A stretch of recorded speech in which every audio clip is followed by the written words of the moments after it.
What's up, guys? Welcome back to the Home Slice.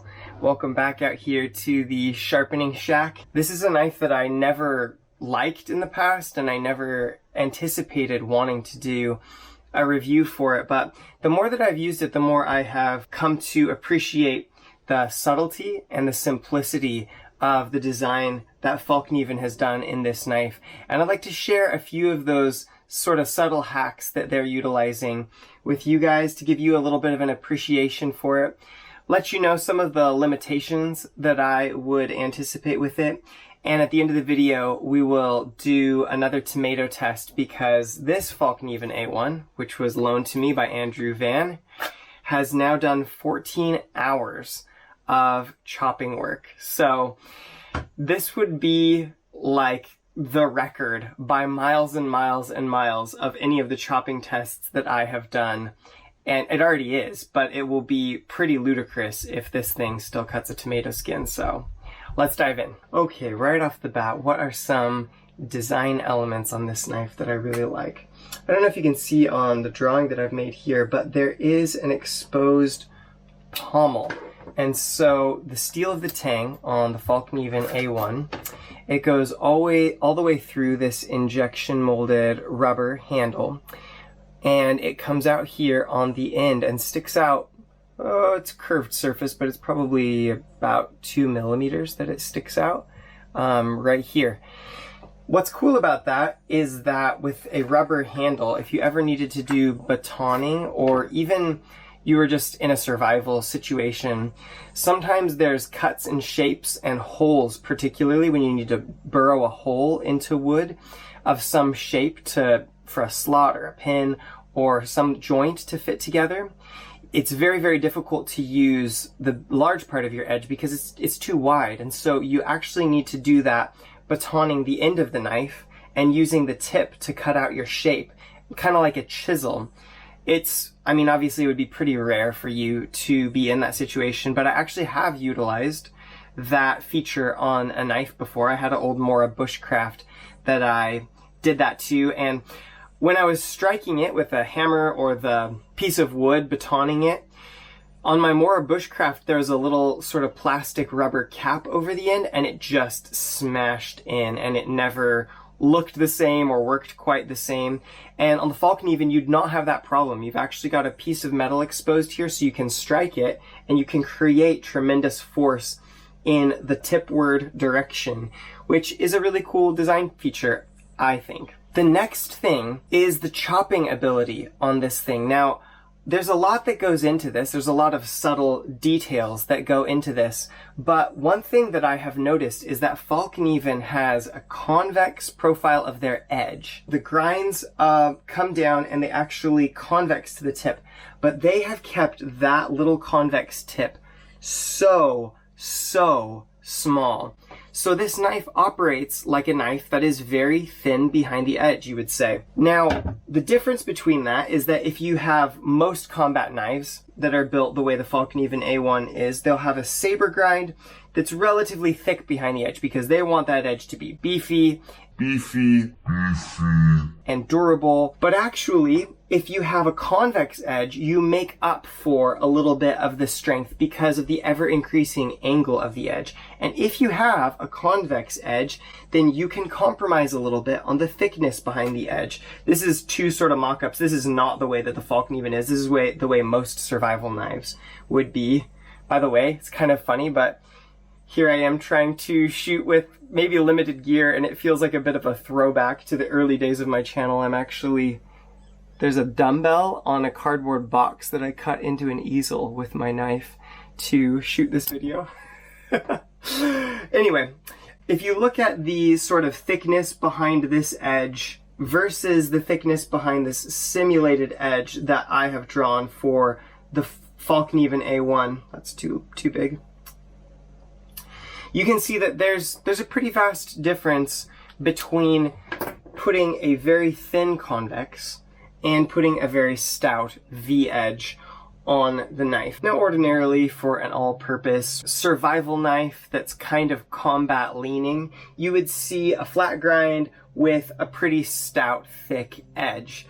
this would be something you'd see in like an SE. But Fallkniven has actually simulated, they've sort of cheated to get some of the performance, and the real place that you notice it is in cut penetration. So if you were to swing this profile with all your might into a piece of wood, you might get that far into the piece of wood, say.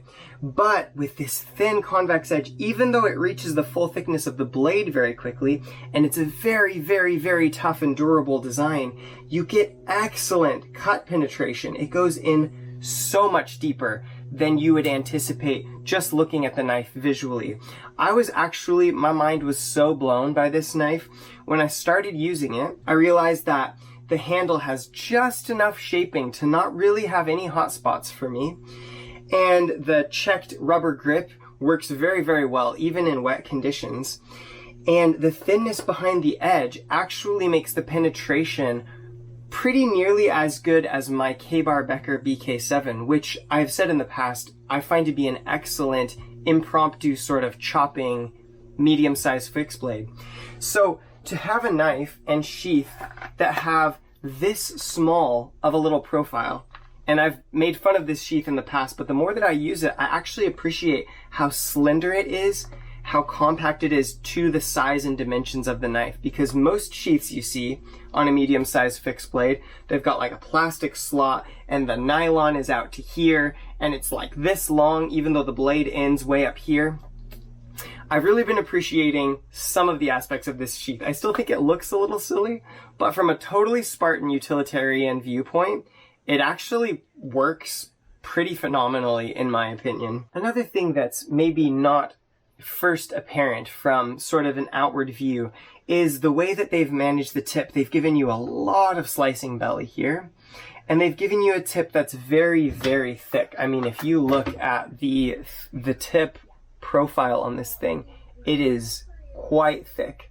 But this swedge, it's not very big in this direction. It's not very big laterally across the knife, but it cuts pretty deep right before it goes into the edge. So if you look in a downward direction at the tip of the knife, the spine shape that you will actually see if you look at it is almost reminiscent of what you would expect, like if this is the spine coming down. Almost reminiscent of what you would see in a hollow grind. It tapers in very quickly, and then it retains a little bit of thickness out to the ultimate point. So your spine has tapered really dramatically, but you haven't sacrificed a lot of metal overall to accomplish that, which keeps the weight, the center of gravity and the center of balance of the knife pushed forward as much as possible, which makes chopping and penetration better on such a small knife design. It's quite a cool feature.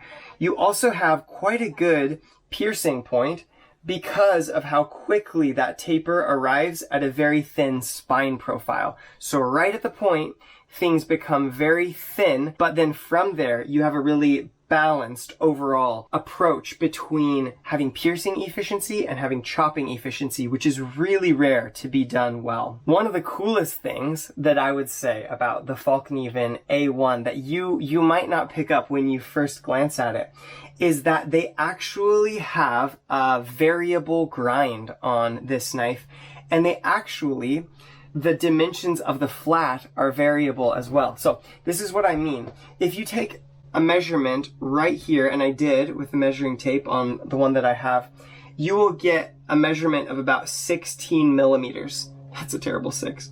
Anyway, and if you take a measurement of the very beginning of the grind all the way down to the edge, you'll get a measurement of 18 millimeters. But once you get out here, so this, oh my gosh, such a bad aid. Anyway, over this portion of the blade until you get to right about here, the distance that the grind covers actually increases. So the grind here is actually 21 millimeters. The width of the flat of the blade at that same point and all the way out, so it's 21 millimeters all the way out to the point. This is all the way out to the point. It's actually 19 millimeters. So what does that mean? What does that mean?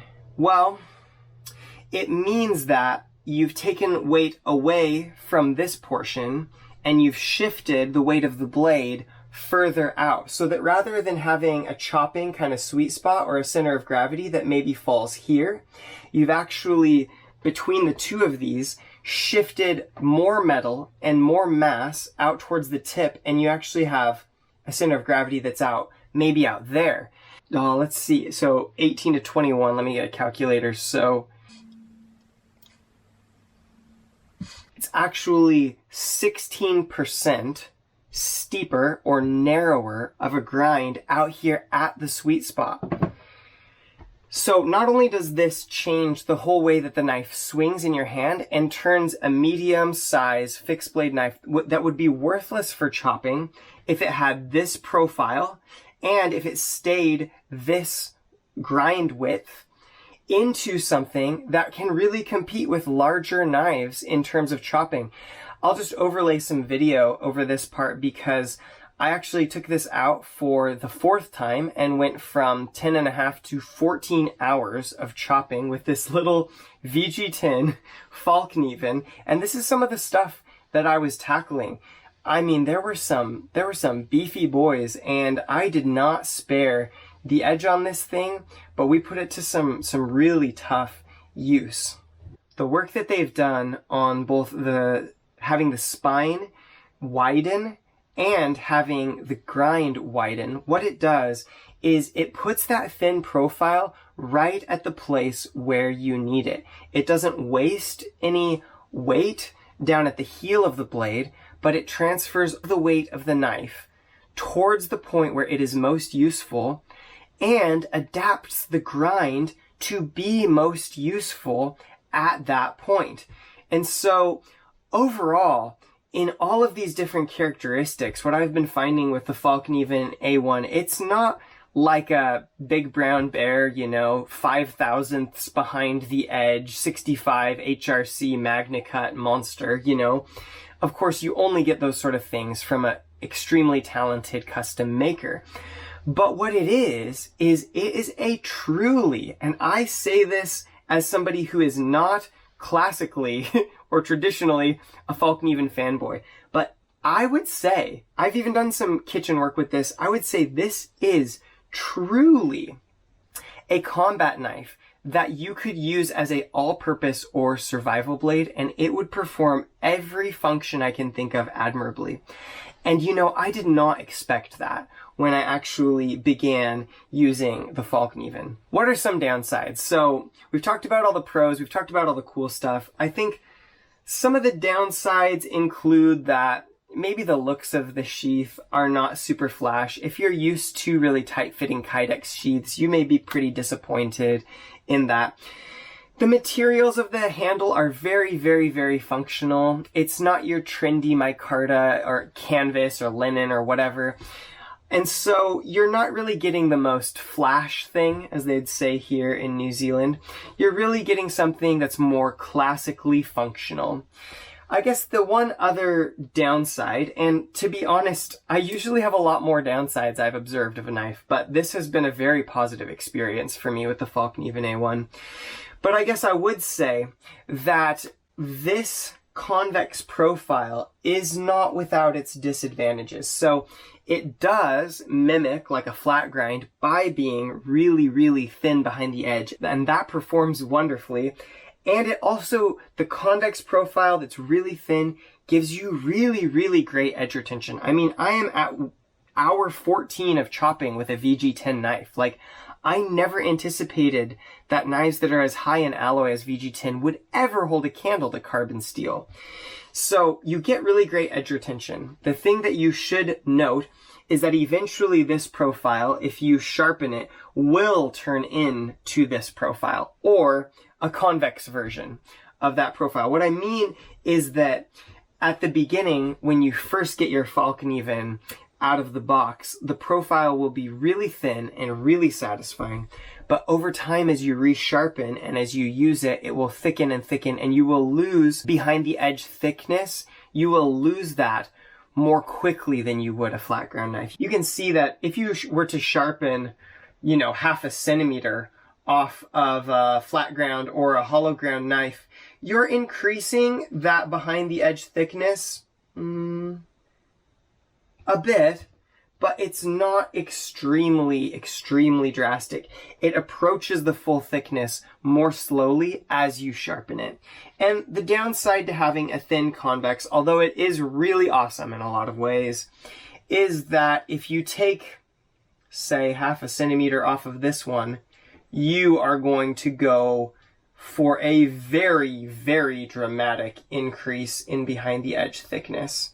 So that's not really a disadvantage if you or someone you know can actually regrind the knife and redo the sort of flats of your grind.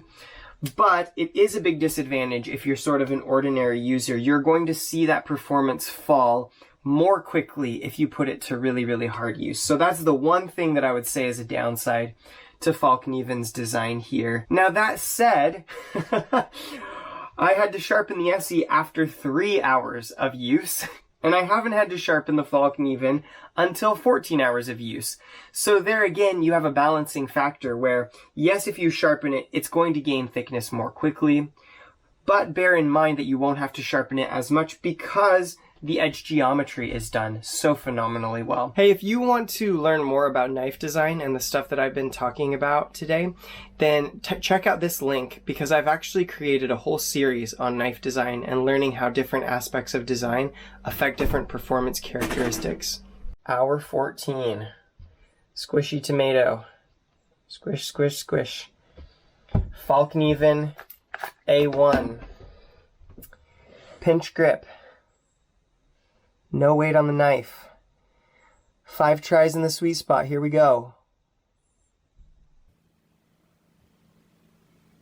And we are finally dead on this edge after 14 hours of chopping. Guys, how ludicrous is that? Guys, you just need to buy a Fallkniven. If you apply a little bit of pressure, I'm sure we're still able to get through that tomato skin. And yes, indeed, there we go. But it did take a decent amount of pressure, where literally at 10.5 hours, like this thing just popped through the skin on the first slice.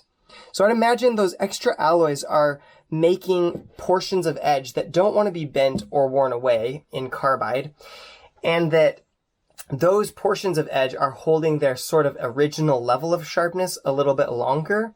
But when they break or are worn away, then you see a really dramatic decrease in your sharpness. It's likely that resharpening this will be a little more difficult. So it's kind of up to you.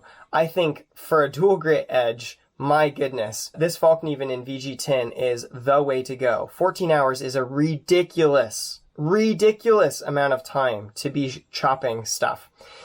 But do bear in mind that the edge damage, when it does come, is a bit more profound and requires a little bit of extra time at the sharpening stone. I don't think that's a big deal personally, but you may have other thoughts on it. Alright guys, that is pretty much it for this review. I hope you enjoyed that. If you got any other questions, you can throw them down in the comments.